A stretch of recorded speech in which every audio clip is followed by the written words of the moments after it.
Rochester city मेसेचुसेट्स USA मा अवस्थित त्यही चर्चको चाहिँ आमा समूहले थोरै थोरै भेटी सङ्कलन गरेर पठाउनु भएको त्यो भेटीले आज यहाँ 50 वटा ब्ल्याङ्केट हामीमा आइसकेको छ र टिकट वितरण कार्यक्रमलाई औपचारिक रूपमा अगाडि बढाउन चाहन्छु। यसको लागि सर्वप्रथम विभिन्न समयमा यो बेलनागी क्याम्पमा विभिन्न समयमा विभिन्न खाले राहत वितरणमा एकदमै महत्त्वपूर्ण सहयोग पुर्याउँदै आउनु भएको र आफ्नै चर्चबाट पनि विभिन्न समयमा विशेष गरी बेलनागी शरणार्थी शिविरको लागि भनेर चाहिँ राहत वितरण पनि गरिसक्नु भएको हाम्रो आदरणीय पास्टर जोनाथन राईज्यूलाई म सर्वप्रथम आसन ग्रहणको लागि हार्दिक अनुरोध गर्दछु। कृपया जोरदार तालीले सम्मान जनाइदिनु होला। उहाँहरूले जो एउटा समन्वयकारी भूमिका खेलिदिनु भएको छ यो राहत वितरण कार्यक्रममा उहाँलाई धेरै धेरै हामी एसएमसी को तर्फबाट लगायत यो समस्त बेलडाँगी वासीको तर्फबाट पनि हामी उहाँलाई धन्यवाद नटक्राइरहन सक्दैनौँ। यसैगरी यो ब्ल्याङ्केट वितरणमा महत्त्वपूर्ण भूमिका खेलिदिनु हुने सिस्टर आरती राईलाई पनि म अग्रभागमा आएर आसन ग्रहणको लागि हार्दिक अनुरोध गर्दछु। कृपया जोरदार तालीले सम्मान जनाइदिनु होला। यसैगरी यसै शिविर व्यवस्थापन समितिका सचिव आदरणीय सञ्चाङ सुब्बाज्यूलाई पनि म अतिथि आसनमा आसन ग्रहण गरिदिन हार्दिक अनुरोध गर्दछु। यसबाट के कसरी आयो भन्ने कुरो म यहाँलाई छोटोमा प्रकाश पार्न र आफ्नो भूमिका पनि प्रकाश पार्दिन हुन म आदरणीय पास्टर जोनाथन राईज्यूलाई हार्दिक अनुरोध गर्दछु। कृपया जोरदार तालीले सम्मान जनाइदिनु होला। सम्पूर्ण यहाँ उपस्थित हुनुभएका महानुभावहरू, हाम्रा सचिवज्यू लगायत उपसचिव अनि सम्पूर्ण एसएमसी परिवारलाई मेरो तर्फबाट धेरै धेरै धन्यवाद। उहाँहरूले हामीसँग सहकार्य गर्नुभएको लागि आजको यो 50 वटा ब्ल्याङ्केट वितरण कार्यक्रममा विशेष गरी रोचेस्टर सिटीबाट पास्टर सुरेशज्यू हुनुहुन्छ। उहाँको church Elohim worship church Rochester city Massachusetts USA अनि उहाँको मण्डलीका आमाहरूले भेटी सङ्कलन गरेर क्रिसमसको उपलक्ष्यमा विशेष गरी क्याम्पका विधुवाहरूलाई 50 परिवारलाई यो ब्ल्याङ्केट बाँड्नका लागि उहाँहरूले सहयोग गर्नुभयो।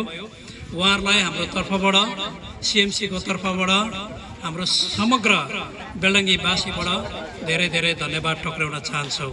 धन्यवाद।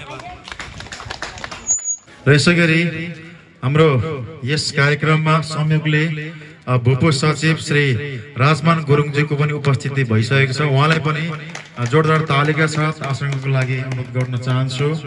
र मैले यहाँलाई जानकारी गराइसकेको छु एलोहिम वर्शिप चर्च रोचेस्टर सिटीमा अवस्थित एलोहिम वर्शिप चर्चका पास्टर हुनुहुन्छ सुरेश थापा। त्यही चर्चको आमा समूहले थोरै थोरै भेटी सङ्कलन गरेर यो ब्ल्याङ्केट वितरणको कार्यक्रमलाई आज यसरी हामी सफल पारिरहेको म यहाँलाई जानकारी गराउन चाहन्छु। र यो सँगै अब भने हाम्रो एसएमसी को तर्फबाट आफ्नो छोटो भनाइ राखिदिनु हुन यसै एसएमसी का सचिव श्री सञ्चाङ सुब्बाज्यूलाई म अनुरोध गर्न चाहन्छु। थ्याङ्क यू वीरेन सरलाई। यो राहत वितरण कार्यक्रममा सञ्चालक भूमिका निभाउँदै रहनुहुने हाम्रो वीरेन सर, विशेष म यो समय अनुसार समयले मागे अनुसारको एउटा रूप फेर्दै हिजो भुटानी शरणार्थी अन्तर्राष्ट्रिय लेभलबाट जुनै सबै संस्थाहरूले नेपाल सरकारले सपोर्ट गर्दै गर्दाखेरि यसरी अनुदानहरू कमै वितरण गरिन्थ्यो, त्यसरी सपोर्टहरू कमै हाम्रो समुदायबाट हुन्थ्यो। तर आज यो समय अलिकति कोल्टे फेरेर अलि अर्कै रूप यहाँ एज अ शरणार्थीको रूपमा बसिरहनु पर्ने, तर सपोर्ट कहीँबाट पनि नरहिरहँदाखेरि हाम्रै समुदायबाट पुनर्वास हुँदै अहिले अमेरिकामा पनि आफ्नो सेवाकाईलाई निरन्तरता दिँदै पास्टरको भूमिका निभाउँदै रहनुहुने हाम्रा सुरेश थापा सरलाई म उहाँको चर्चको सम्पूर्ण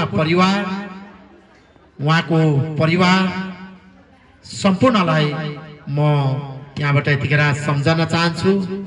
र त्यसरी नै हामीलाई कुनै पनि अप्ठ्यारो किसिमहरू अप्ठ्यारो के हुँदाखेरि राहतको प्याकेजहरू लिएर हामीलाई बेलडाङ्गीलाई जहिले पनि सपोर्ट गर्दै आउनुहुने हाम्रा पास्टर जोनाथन पास्टर सरलाई पनि म यतिखेर म थ्याङ्क यू पनि भन्न चाहन्छु। र उहाँले आफ्नो धर्म आफ्नो कर्मबाट हामी भुटानी शरणार्थीलाई निभाउँदै यहाँ सहयोग गरिरहनु भएको हुँदाखेरि हामी व्यवस्थापन समिति मुरी धन्यवाद दिन चाहन्छौँ हाम्रो जोनाथन सरलाई, जसरी हामीलाई यो समाजमा आवश्यकता जस्तो आज एकल महिला जो महिलाको श्रीमान बितेको, जो महिलाको श्रीमान नरहेको, ऊ आफैले इफोर्ट गर्न आफ्नो परिवार भन्न कठिन परिरहेको हुँदाखेरि उहाँहरूलाई यो पुष माघको जाडोले कति पनि अप्ठ्यारो नपारोस् भन्नको खातिर आज सुरेश थापा सरको जो पास्टर सुरेश थापा सरको सहयोगमा इलोइम वर्शिप चर्चका परिवारहरूबाट यो भेटी सङ्कलन गर्दै यहाँका त्यस्ता चाहिँ महिला दिदीबहिनीहरूलाई सबैलाई त नपुग्नु सक्छ, तर 50 जनालाई अथवा 50 घरलाई भनेर यहाँ यसरी सपोर्ट गरिदिनु भएकोमा म सुरेश थापा र उहाँको इन्टायर टिमलाई मुरी धन्यवाद दिन चाहन्छु। र म यो ब्ल्याङ्केटहरू थापे पछाडि तपाईहरुले जो जसले पाउनुहुन्छ, नपाउने साथीहरू नपाउने दिदीबहिनीहरू मन नदुखाइदिनु होला। यो बेला यदि हामीलाई पुगेको बजेटले पुगेको नै यति थियो र अर्को बजेटमा अरु त्यसरी नै ठूलो छाती भएको व्यक्तिहरू सुरेश थापा जस्तो व्यक्तिहरू फेरि अरु पनि जन्मने छन्, त्यतिखेर तपाईहरुको फालो पार्दिने हामी बाचा कस्दै म यतिखेर यो समन्वयकारी भूमिका निभाउनु हुने हाम्रा जोनाथन पास्टर र उहाँको सम्पूर्ण टिमहरू र यो समस्यालाई आफ्नो मनैबाट हेरेर आफ्नो ठाउँबाट सहयोग गर्नुहुने हाम्रा सुरेश थापा सर को उहाँको टिम सम्पूर्णलाई म धन्यवाद दिँदै व्यवस्थापन समितिमा अहिले हामीलाई प्रतिनिधि सेक्रेटरीट साथीहरूले पनि सबै जनताहरूलाई निष्पक्षता पूर्ण ढङ्गले यहाँ नामावली दिँदै उहाँहरूलाई सूचना गरेर यहाँ ल्याइदिनु भएकोमा प्रतिनिधि सेक्रेटरीट साथीहरूलाई पनि म धन्यवाद भन्न चाहन्छु।